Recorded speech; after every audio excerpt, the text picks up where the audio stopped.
dia teknik mesin, dia nggak boleh, dia malah harus setelah yang lainnya udah selesai. Jadi, tapi tetap ada toleransi, ada ya, ini ya, fleksibilitasnya lumayan ya. Oke. Terus kenapa atletik? itu kebetulan Iseng berhadiah dari guru olahraga di SMA. Di SMA. Ya, dia nyuruh saya ngikut tanding, terus ke bawah dari situ. Nah, sebelum nanti ke atletik lagi, kemarin tuh saya waktu belum kenal Irin juga, Ibu Sofi karena sering ngobrol, Ibu Sofi pernah bilang bahwa anaknya ini juara Asian Speech Contest, jadi tingkat ASEAN. Itu bisa ceritain nggak ke teman-teman di sini? Mungkin nanti teman-teman ada yang balik ke Indonesia atau juga pengen punya adik yang ya bisa dibilang nanti bisa berprestasi yang sama atau lebih baik juga. Gimana bisa ikut itu dan prosesnya gimana tiba-tiba bisa jadi runner up gitu? Dan itu se-ASEAN, bukan cuma se-Indonesia atau sekampus. Kalau itu sebenarnya tandingnya itu ya dari sekolah sih, itu pasti itu masih SMA. Jadi dari sekolah kebetulan ada undangan dari, tapi itu yang ngadain tuh Universitas Binus. Jadi kebetulan ada undangan dari mereka, ya udah ikut. Jadi semuanya undangan, bahkan ke UI juga undangan ya? Luar biasa, jadi nggak usah pakai senam PTN. Ya, jadi di sini nggak cuma ini Bu, nggak cuma S2, S3, di belakang tuh ada S3, Bapak kita Pak Lutfi. Ada, lagi keluar ya. Dan juga ini Bu, saya pengen kenalin, maaf ya teman-teman, ini promosi sedikit. Itu belakang ada dari Kojali, jauhnya itu 3 kalinya Bekasi Bu. Itu udah universitas lulusan Bakri juga. IPK sempurna. IPK-nya sempurna. 4,71. Iya, kayak gitu. Iya. Saya bilang kalau nggak datang nanti beliin tiket pesawat Ibu Rektor gitu. Harus datang saya bilang kayak gitu. Oke, itu kira-kira dari Irin. Balik lagi, saya penasaran ketika Irin bersaing sama teman-teman dari kemarin kan ASEAN ya, tingkat ASEAN itu dari 9 negara lainnya. Ada gak sih perasaan minder bahwa aduh nggak bisa nih, atau bisa gak ya, atau pas waktu kejuaraan senior itu kan bisa dibilang salah satu yang paling muda, tapi tiba-tiba bisa, bukan tiba-tiba tapi hasilnya bisa juara 1 dapat emas, itu ada gak perasaan-perasaan seperti itu? Iya pastilah. Dan pas yang speech itu juga saya juga SMA, sedangkan yang lain juga udah kuliah, bahkan ada yang udah tingkat akhir gitu. Iya, emang pasti ngerasa kayak rada gimana gitu, rasanya minder gitu. Jadi bahasa Inggris tadi juga bagus ya, wajar karena bapak ibunya juga lulusan Amerika. Ya, sama memang ya bahasa Inggris memang penting sih Bu ya. Lihat kita tujuan tadi Ibu bilang tadi bahwa pendidikan Indonesia globalisasi tujuan utamanya salah satunya daya saing. Ya. Dan ini juga saya pengen, kenapa nggak hanya Ibu Opi, Ibu Sofi yang ada di depan sini. Ini salah satu produk dari pendidikan Indonesia juga dan pendidikan Ibu Sofi juga di rumah.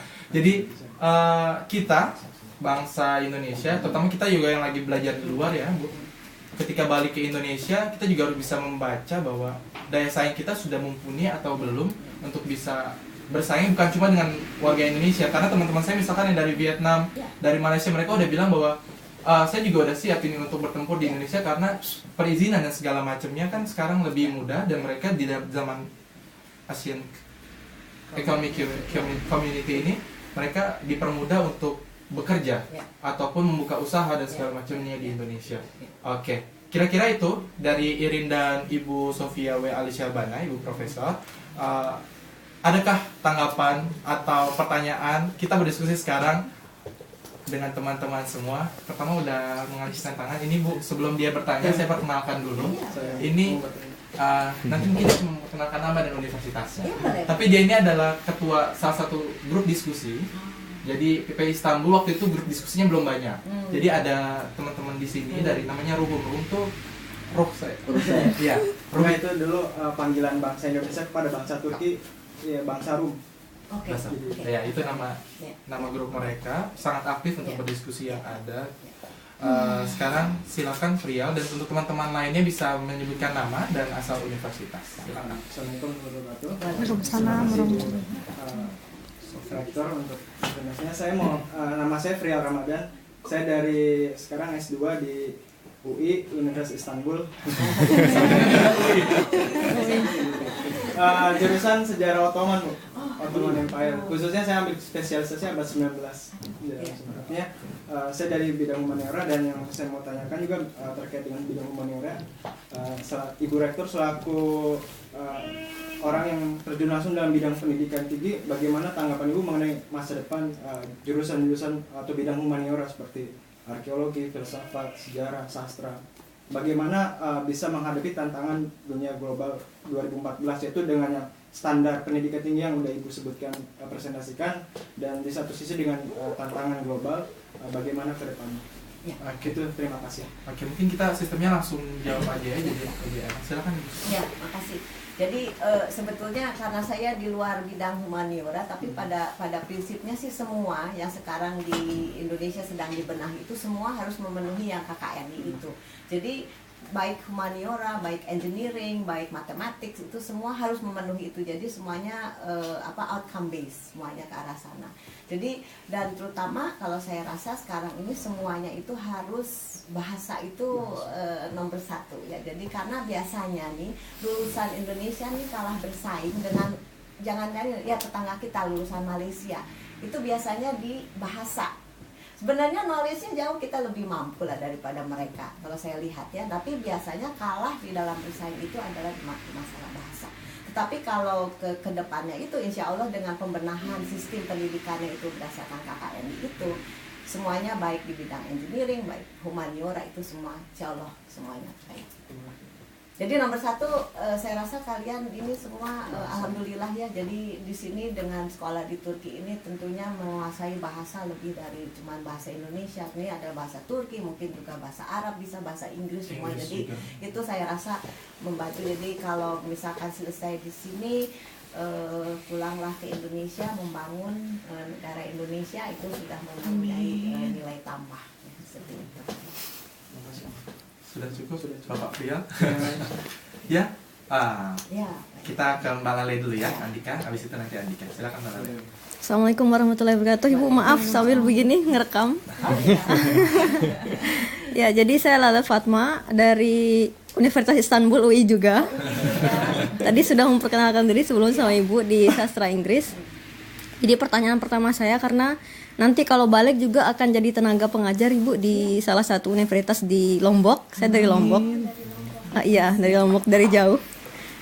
Kira-kira tadi seperti penjelasan Ibu ada SPMI, karena saya sudah lama di sini jadi kurang update dengan apa itu SPMI. Tadi saya lupa kepanjangannya apa Ibu, tapi saya tadi ada internalnya. Itu kira-kira apa yang perlu dibenahi di sana? Karena itu yang pertama. Yang kedua, karena kan jadi nanti saya akan balik lagi ke universitas di sana. Kira-kira apa yang bisa saya lakukan untuk menyadarkan mahasiswa Indonesia? Kan di zaman saya aja banyak yang apatis Bu, maaf ya. Apalagi zaman sekarang gitu ya.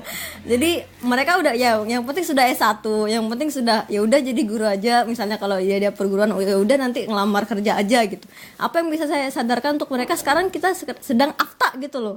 Jadi sudah mulai diterapkan gitu. Apa yang saya bisa lakukan untuk mereka seperti itu. Terima kasih. Jadi yang pertama dari Lombok, dari Unram?